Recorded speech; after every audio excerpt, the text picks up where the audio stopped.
Okay, students, the next syllabus point is financial risk or sources of financial risk in export markets. And the two dot points, currency fluctuations and non-payment of money. So this video will also go through the strategies to reduce risk in the second half. So financial risk is the possibility of losing money in a business venture. And in the case of the course, we are considering when we're exporting products overseas to the global market. So currency fluctuations. So the chief marker always mentions that currency fluctuations are not exchange rates. So exchange rates are entailed within currency fluctuations, but the risk here is the change in the value of the currency as measured by the exchange rate. Okay, so absolutely you must use that terminology in your answer. It is the fluctuation or movement or adverse movement of the value of one currency when measured against another, as measured through the exchange rate. So you can see the example, a very simple example down there at the bottom. Generally in international business, we know that often upfront payment is not necessarily the way that business is conducted. So the example there shows an Australian exporter exporting $8,000 worth of product to a US customer. The US customer at that point in time, $1 is equal to 80 cents Australian. The US customer pays in US dollars. At the time of payment, could be a month later, the value has dropped to 60 Australian cents for $1. Therefore, the exporter has actually lost money due to the fluctuation in the currency.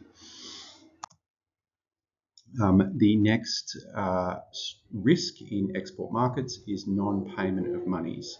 Basically, where your customer overseas does not pay for the good or service which you have supplied to them.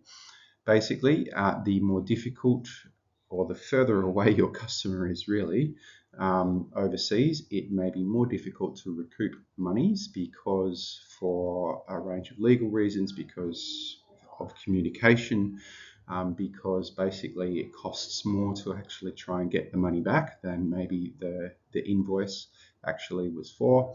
And the knowledge of operating and trying to find customers in different far-flung locations is just more difficult than it would be as if in Australia, and we don't have, many countries don't have organisations potentially like the ACCC to aid you in your search.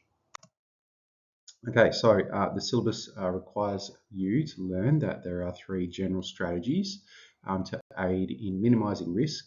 So those two risks again, currency fluctuations and non-payment of monies when exporting overseas. So the first one is documentation. So documentation really helps manage non-payment of monies. We're going to go through three different types of documentation and maybe just briefly talk about the advantages and disadvantages of each. So prepayment, you guys would very much know because it's what happens every time you purchase something online. Okay, you pay for it up front using your credit card more than likely, and then the good or service is sent to you from the supplier. So for you as a consumer, that works well, but it is generally not necessarily the accepted way that business-to-business transactions occur. Often, if it is a very large transaction, maybe the overseas customer may not have the money up front. Okay, it might put them under a cash flow issue, so maybe they need some time to actually put together the payment. And that's just the way that business-to-business transactions work. So great for smaller consumers like us, but not necessarily the go-to for business-to-business transactions of a large scale, because it is built on trust that the supplier will actually send the good to you. More common, and this is the one that I would strongly suggest that you write about in your exams. It is the one that most often comes up. It is a documentary letter of credit, and it has been used in business-to-business transactions on a global scale for many, many years. So in this case, the letter of credit is a letter from the importer's bank stating that they will pay the exporter the required amount when the terms of the letter of credit are fulfilled, which could be the delivery of the good in acceptable condition, etc., etc. So it is more secure because coming from the bank is generally of greater security than potentially a customer you've never met. And therefore that's the security. So you know it's going to be far easier to contact and communicate with a bank as a financial institution as it's governed by set rules than it may be just a random customer that you have never met before. Documents against payment is another type of documentation where the exporter sends the goods to the customer's country and they're held in the customs facilities of that country. And then the exporter sends documents to a bank in the customs country that allows the customer to collect the goods once payment has been made or received. So yes, you could talk about documents against payment. It does provide a good level of security, but the most common one that students often write about is the letters of credit.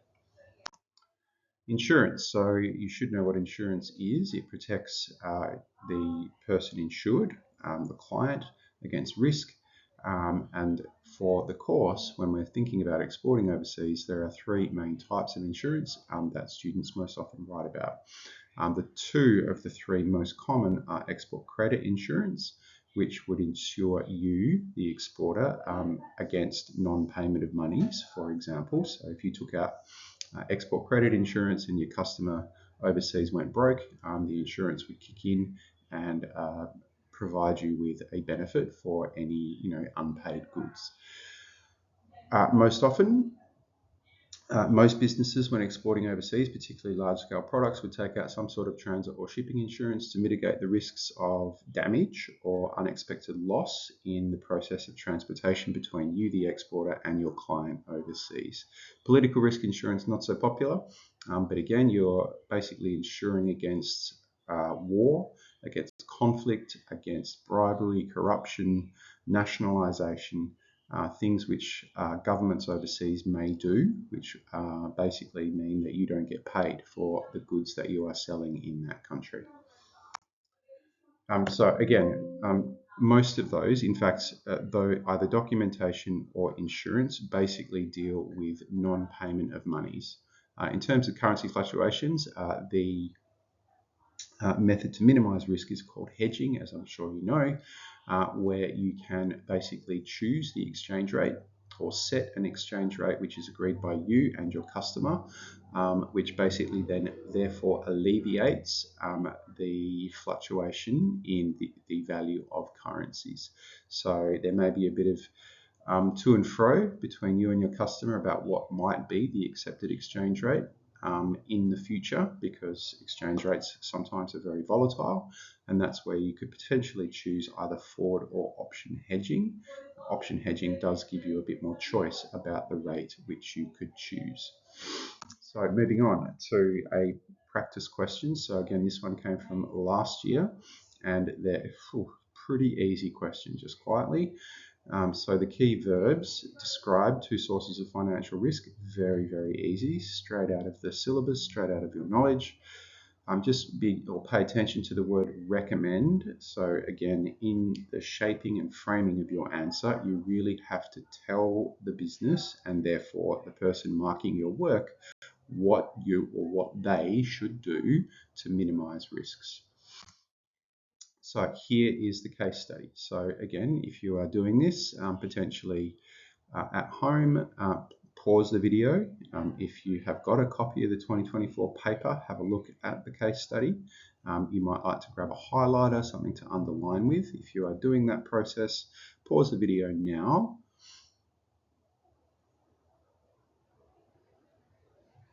Okay, so hopefully you've had a chance to read the case study and had a look at any information related to currency fluctuations.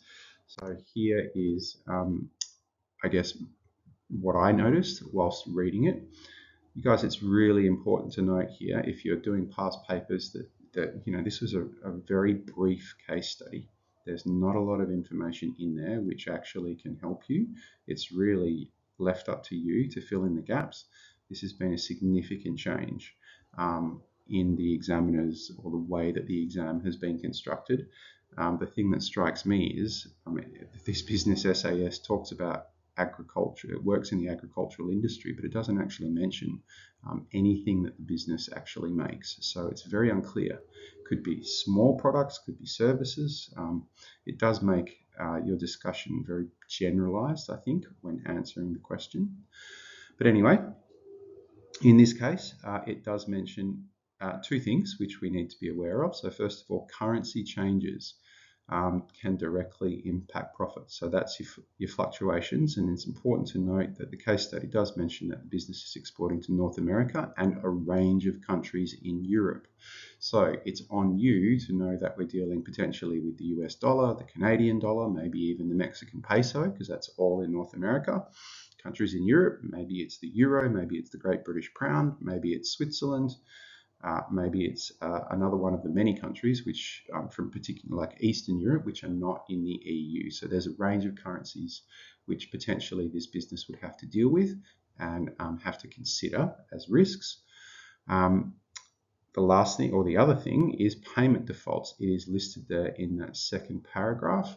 And again, when you're exporting to so many different places overseas, Europe is very, very far away. The risk of that exporting would be great.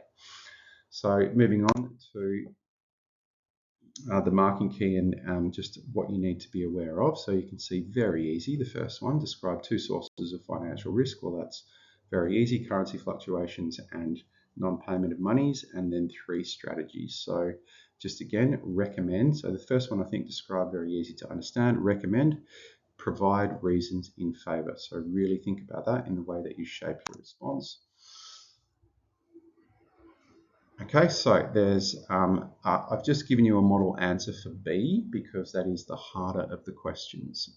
So if you notice, the green part is really a description or definition of the type of either documentation, etc., which could help overcome risk. So you can see the first one in green there is to do with letters of credit. And then the yellow part, which is the recommend part. So if you don't put this bit in, you are not going to get full marks. So look at the wording in the answer. It says letters of credit would be the recommended form of documentation, particularly for new customers, as it guarantees payment from a bank, and letters of credit offer security, particularly with dealing with new customers when you have not had time to build a relationship of trust. So again, just word it correctly and really meet the requirements of the verb. Okay, so there you go. So that's export risk and the strategies to overcome it. I hope it helped.